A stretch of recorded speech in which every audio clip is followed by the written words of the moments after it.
Okay, welcome back to another voiceover video. A few weeks ago, Taylor and I went to this waterfall, and right across the street in Breaker Bean, that's the name of the town we were in, Breaker Bean, New York, this cemetery was there. And as we were leaving, I said, let's go take a look. And when we went into this crypt, I went in, she didn't go in, I found this pick head on the floor, this pickaxe. A lot of people are razzing me about stealing something from a grave, but that grave was filled with garbage, and I don't think a tomb or a person has been in there in a very long time. And here you see I found this old axe which has been laying around the yard. I knew it was there in the grass, and I said, you know what, let me grab this on camera. And this is got some cool cheeks. I always saw this as a fireman's axe. So I had the idea to make the fireman's axe before I found the pick in the tomb. And when I found it in the tomb, Taylor said, hey, that would be a good part of that axe you're working on. And so she encouraged me to do that. And there's my little buddy grabbing it. And I'm gonna just make this head a little bit more slicker looking because I thought it was a little too meaty. So I'm taking off about 3/4 of an inch, and I'm just using an angle grinder, the wafer cutter there. I always call it a wafer cutter, but I don't know exactly what it's called, the cutter. I left the head on the handle so that I can grab it, and I'm just doing some slow motion for effect. There's nothing bad gonna happen. And right here the head falls off, right here, all the piece right there. Boom, it falls off right there. And that is cut through the nails and everything. And now I'm cutting the pick. I was going to take this and make it a snubby pick like a real fireman's axe, but once I put it on there, I was like, you know what, I'm leaving this long and dramatic, just for dramatic effect. And they're both hardened steel. Well, at least this was, the part on the top of the axe. You see later on when I clean that axe completely off, you can see where the hardened piece is in the front. And I'm going to save this handle. I want to save this handle so that I could use it as a template for when I bandsaw up the handle itself. Using rust, vapor rust, just to get off that heavy stuff. I should have left it in there longer, but I knew I was going to grind the hell out of this anyway, so I wasn't looking for the original finish. I'm making an all new finish, a new tool altogether. See those really deep bevels I'm doing on there? That's necessary, because if I'm ever going to really try and break out of the house or something with this, or into a house, I'm going to make sure that that pickaxe doesn't break off. So I need a lot of surface area for my weld. And boom, now I'm into the weld. And I'm using my new Lincoln Power MIG 260. I'm using dual flux core, the way that JD would do. And getting some really nice deep penetration. Some really hot welds there. And I'm chipping off because I'm using dual shield. It's gas and shielded wire, an inner shield, which is a flux core. And with that you get a nice deep penetration. And so I got to chip off the slag each time. I'm going to layer it. And here I am. I have to really bring the back of that axe head into some sort of gradual sexy fade into the pick, because they were about 1/3 skinnier. The pick was about 1/3 skinnier. Right there you could see it. And I'm using a hard grinding disc to really remove a lot of material. You know, like a stone disc, and that was a really good roughing disc. And you can see I'm pretty close there. Still very pitted, and I wanted to get through that pitting. And I had a flap disc from DeWalt. They gave me a bunch of them a couple years ago, and we slowly using them up, but it actually was the most effective one on this particular material. A brand new flap disc. So I went through one flap disc to get all that pitting out. And now you'll see I'm able to get that line nice and sexy on the sides and the top. Really nice gradual. And this is a little technique. I'm backing the sandpaper with a piece of wood in that broad area. You got to be careful. You don't want your hands to get sucked into the wheel. That piece of wood allows the slip friction to go by. And now the final grind, just to fade in all the little bumps and lumps, is I think it's a 150 flat grinding on a rubber backing, flat sand disc. And I'm using those interlocks from Ferd there. You see that in the corner of the video. And look at how beautiful. You can see the hardened steel at the tip of the axe head right there. And just the palm sand down. Right there, you can see a little bit of the darkened steel at the tip of that thing. And now I'm ready for the giant buffing wheel I got. This is my... Oh, I'm going to make the axe handle first. But I did in real time go right to the buffing wheel. And this is a piece of ash that was cut down to make way for the barn in the backyard. So it's got a little bit of a cool story. We saved a lot of the bigger ash trees. They're all in pieces in the yard just drying. And this is a piece of that.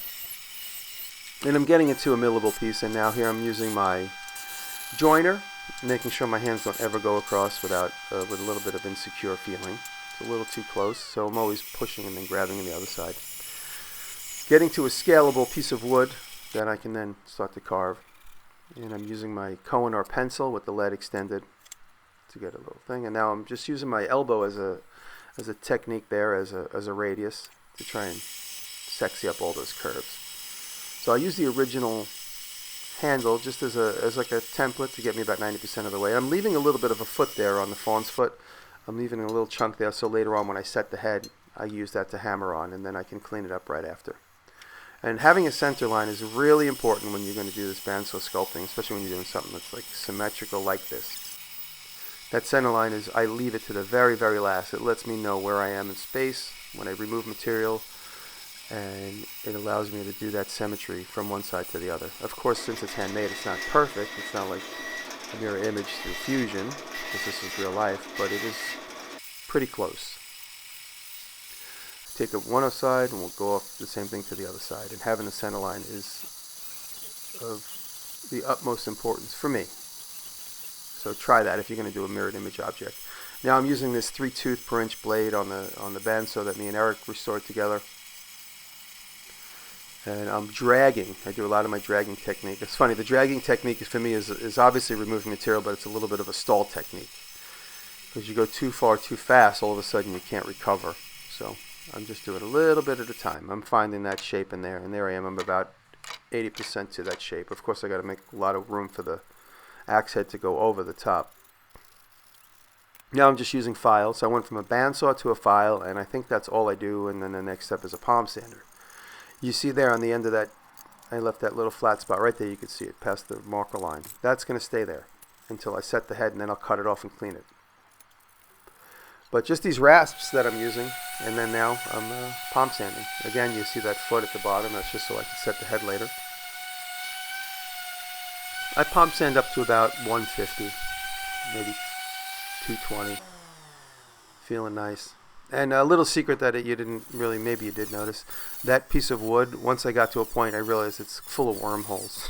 So don't tell the axe nerds. That piece of wood is full of wormholes and had quite a few tracks in it. I filled it with crazy glue and sawdust to get rid of it. And now this is my 7 horsepower Cincinnati buffer with a 2x12 inch buffing wheel on there with a lot of torque and a lot of power. I could install that thing if I wanted to. That would make the ultimate pitching machine if I put like another wheel under it and try to pitch a baseball. You see that? Getting a mirrored finish with just steel. And it's also extremely susceptible to a stain at this point. It's like a brand new baby. It's extremely susceptible to infection. So it is. If you cough on it, you will rust wherever the cough lands. But it is nice. You got to keep it waxed and clean. I'm really happy with that. Really nice. Gives me the confidence to know. Oh look, black linseed oil. Don't tell anybody. Only I have it. It's just black oil-based paint from Rust-Oleum. And I let it dry. I want to seal the wood and get the paint up under the head, so that when I set the head, at least the wood is sealed up inside. Sand it a little bit. This is the next day. And you see the foot there. I'm still not worried about the paint over there because I know it's just the first step. So it fits in a little bit, but it still needs to be set the last couple of inches. And now here I am setting it. And I'm whacking the back of that. I got my camera on the ground and I got one up over my shoulder. There you go. I'm hitting it with my wooden mallet I made a few years ago. And it's really seating nicely. There you go. You see that? It looks like there's a gap there, but it's actually not. That's a yellow pine. You can see all those growth rings in that. That's a yellow piece of yellow pine that I found in New York, on the streets of New York, and I've cut it up for a lot of little small things. I still keep it around. It's like a chunk of butter. Clean that off, and I don't want to scratch the steel at this point, so I just get close. And then with a razor blade, I clean up those little finger marks there. And now here I am finishing the foot. Now that I'm set, I don't have to worry about chipping that little edge off. Sanding that, and then I'll give it one final paint job. Yep. And I like to seal this with crazy glue. That's the thinnest crazy glue. People think I'm crazy because I use crazy glue, but I think that's a really good move there. It seals it the best. Boiled linseed oil, my ass, it works perfect. There you go. And I let that dry. Now I have the ultimate zombie killer with wormholes in it hidden under the paint. Don't tell anybody.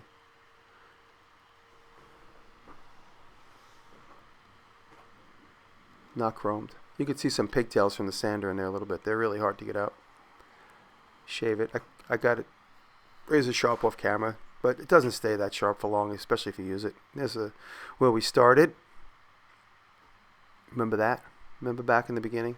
Back at the beginning of time when I did that. And now it's time to go get stung by bees. Oh, there's my little buddy for approval. Thanks, buddy. He always likes everything. He's such a creep. I had to shoo him away because we had to move on to the next shot. Come on, get out of there. Go on, get out of there. And I took this out to the tree stump, and if you heard my podcast, you heard me talk about how there's a... there it is. Boom. This scene I shot, but I didn't have the camera rolling before I got stung by 20 bees. But I lived to tell the tale. And that's it. Thank you guys for watching. Thank you for your patronage, and I appreciate it. I'm going to make more of these this week, so thank you.